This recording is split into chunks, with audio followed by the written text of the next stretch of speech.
Hello বন্ধুরা, চলুন আজ দেখে নেই এই মেয়েটি এসব দিয়ে কি সুন্দর একটি খাবারের রেসিপি তৈরি করে। তো ভিডিওটি না টেনে শেষ পর্যন্ত দেখুন এবং আমার ফেসবুক পেজে ফলো দিয়ে রাখুন এবং চ্যানেল থেকে দেখে থাকলে আমার চ্যানেলটি সাবস্ক্রাইব করে রাখুন। তো এই মেয়েটি যে এসব উঠাইতেছে এসব দিয়ে একটি বিশেষ ধরনের খাবার বানাবে, তো আমরা সেটি আজ দেখাবো কিভাবে এগুলো দিয়ে খাবার, অসাধারণ একটি খাবার তৈরি করে তা ভিডিওর মাঝে দেখতে পারবেন। তো না টেনে শেষ পর্যন্ত দেখতে থাকুন। এসব তো চিনতে পারছেন এসব কি, যার যার এলাকাতে এটি হলো বাঁশের যে ছোট কচি কি বলে এটাকে চারা বলে, যেটা বক বলা হয়ে থাকে। যেটি নতুন গজিয়ে থাকে এটাকে বক হিসেবে আমাদের এলাকাতে ধরা হয় বা বলা হয়।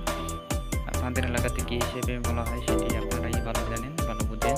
তো এটি দিয়ে একটি বিশেষ রেসিপি তৈরি করবে।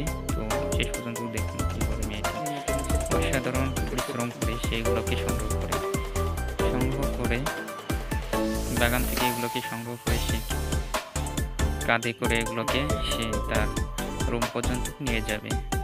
তো দেখেন কি অসাধারণ, কি কষ্টকর। এগুলোকে একটা উপরে উঠেছে আর একটাকে নিষ্পত্তি জাতা দিয়ে পরে তারপরে উপরে উঠিয়ে মুড়তেছে সে। এগুলোকে ঘাড়ে করে সে বাসা পর্যন্ত নিয়ে যাবে। অনেক কষ্ট করে সেগুলোকে নিয়ে যাচ্ছে, কারণ অসাধারণ একটি খাবার তৈরি করবে।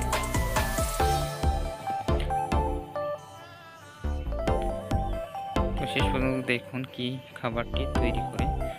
অবশেষে সে বাসায় চলে এসেছে, এখন এগুলোকে নামাবে।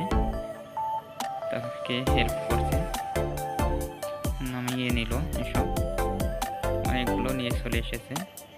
এগুলোকে ভালো করে ধুবে, এগুলোকে ছুলবে, ধুবে দিয়ে এগুলোকে বিভিন্ন আইটেম এর সাথে মিক্সড করে এগুলোকে রান্না করবে। তো দেখতে থাকুন, দেখুন এর সাথে আরো কি আছে। দেখুন এর সাথে সেই বাঁশের যে বক বলতাম সেটি, এরপরে আছে কাঁচা পাতা, শামুক, তাজা মাছ দিয়ে দিচ্ছে, বড় একটি মাছ দিয়ে দিচ্ছে। এখন আগুনে জাল দেওয়া হচ্ছে প্রচুর। এখন খাওয়ার জন্য তারা বসে যাবে। দেখতে পাচ্ছেন এক একটা শামুক নিচ্ছে এবং শামুকের ভিতর থেকে সব বের করে খাচ্ছে। দেখেন কি অসাধারণ খাবার বানিয়ে ফেলেছে তারা। দেখেন কি সুন্দর করে খায় তারা, কি রেসিপি তারা তৈরি করে ফেললো সব সংগ্রহ করে। অবশ্যই তেমন ভিডিও দেখতে অবশ্যই আমার চ্যানেলটি সাবস্ক্রাইব করে পাশে থাকবেন। ধন্যবাদ।